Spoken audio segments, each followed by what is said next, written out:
is we had Uncle Kurt last time of yesterday's news with Uncle Kurt, and he had wisdom from Uncle Kurt, which was going to be about that segment, which he will be on again.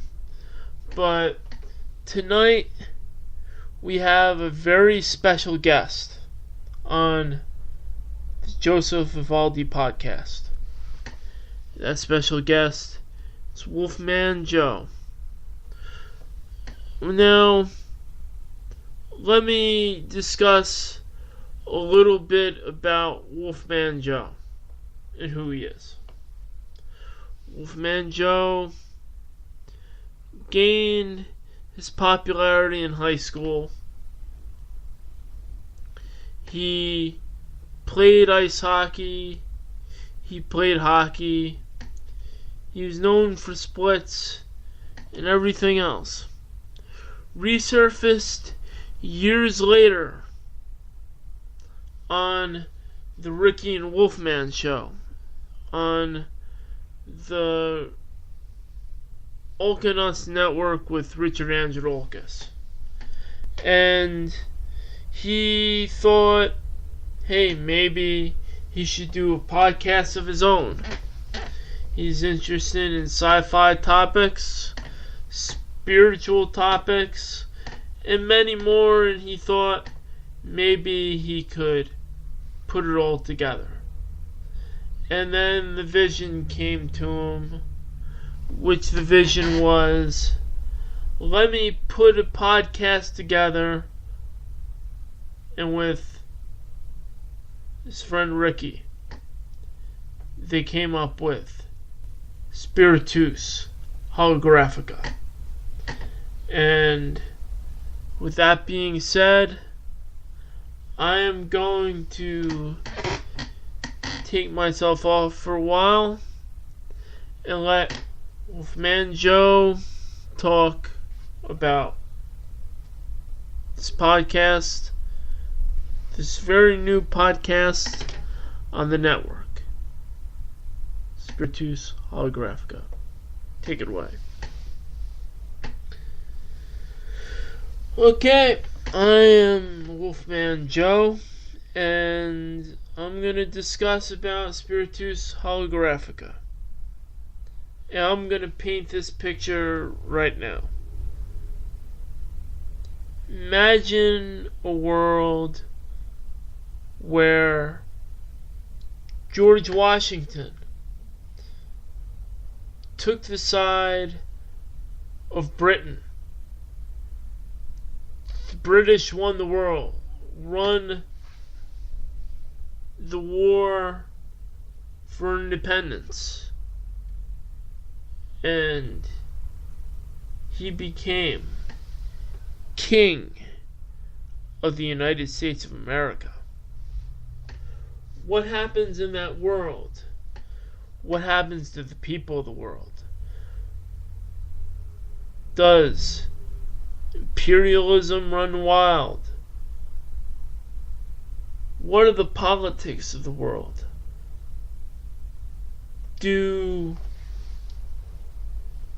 Is there a war between the English and the Chinese? Do England reign supreme?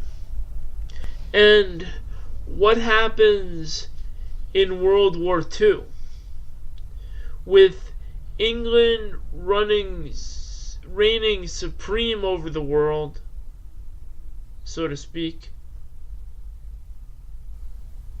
Do we even have the notorious leaders of World War II?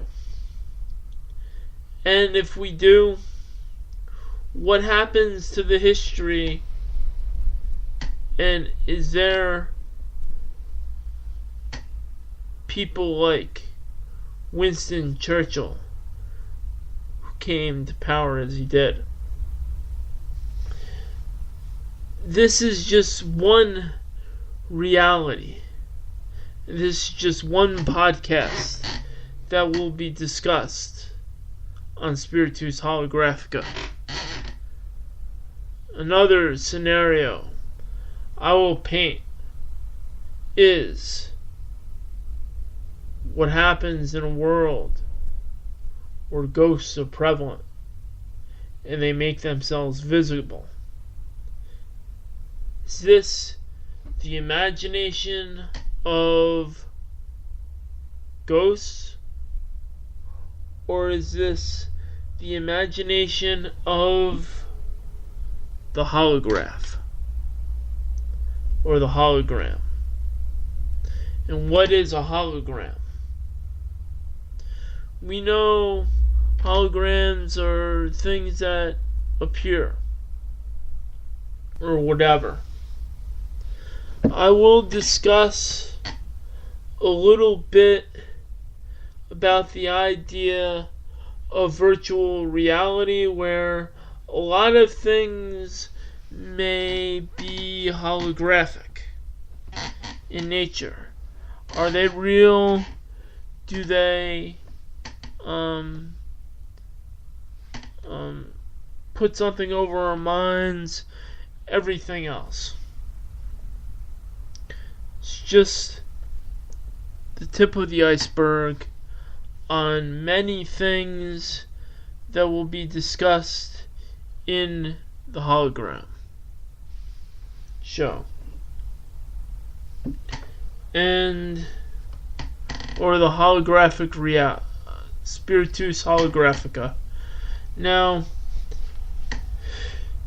main reason why I'm doing this show is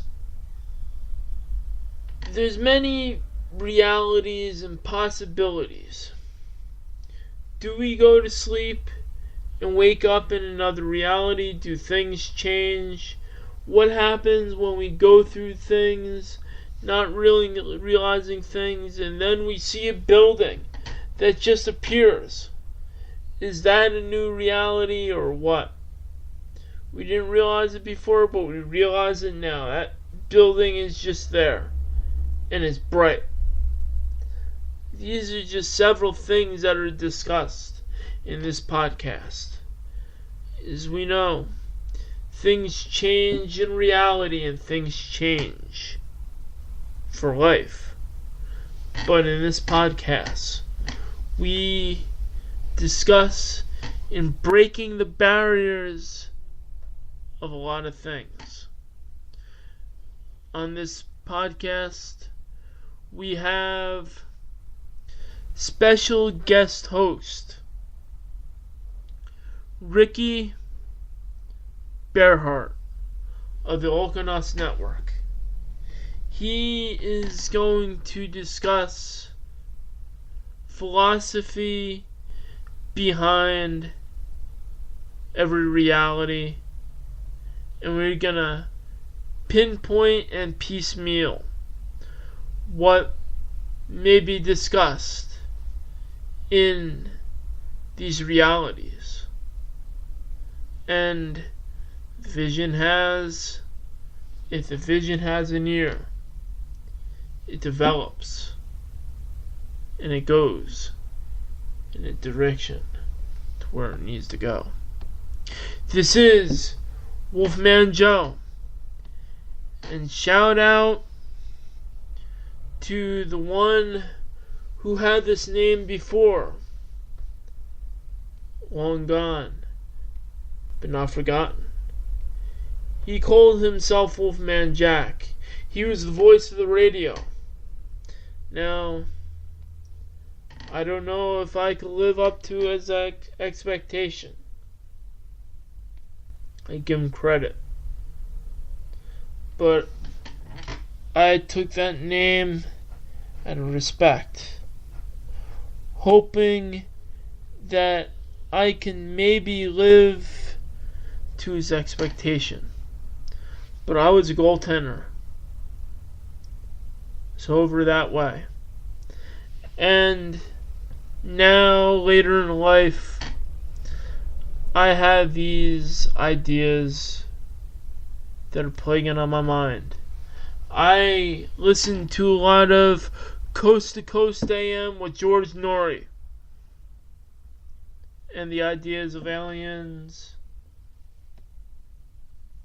past lives, and everything else reigns supreme on my mind.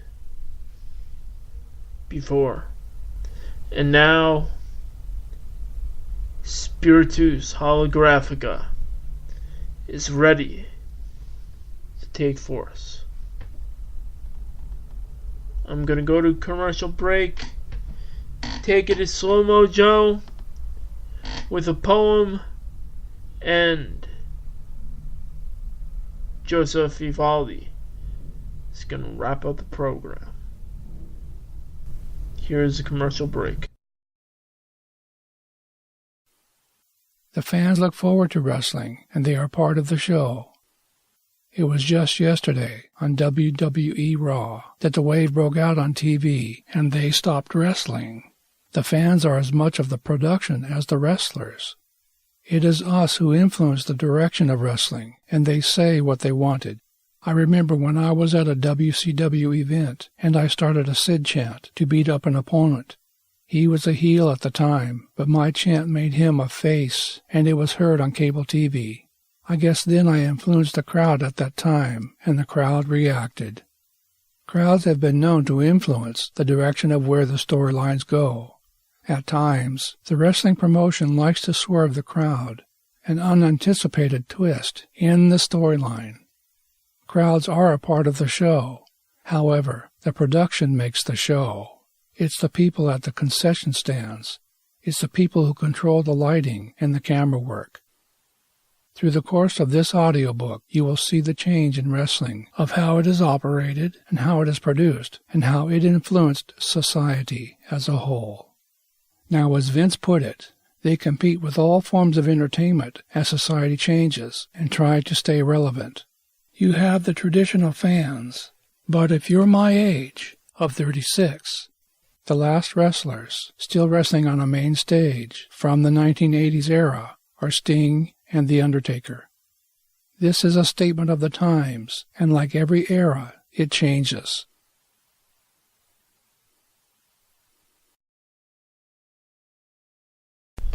It's just a book by Joseph Evaldi, narrated by Dickie Thomas. It is a book called Evolution of the Squared Circle, the Production of Professional Wrestling. Now available on Audible, iTunes, Amazon, and it is also available on the Kindle. Back to the podcast. Hello, I'm back. It's Joseph Evaldi. And I'm gonna invite as a guest, as he usually does in this short podcast tonight, Slow-Mo Joe, and then I'm gonna wrap up the podcast. This is Slow-Mo Joe, and I am gonna read The Seventh Dream, written by Joseph Evaldi. I stared into the fog today and felt lost in a sea of despair. I know that a day of judgment will be upon the night. It's a place I've been before. It's a place my dreams, passionate emotions, and meaningful desires. In this fog, I'm confused. Voices are telling me to wait, yet my heart tells me to go. Emotions of the past seem to be livelier than ever before. Looks seem to show themselves in who they are, but the one will emerge from the others and will be on the other side of where I was before. This is from Joseph Evaldi.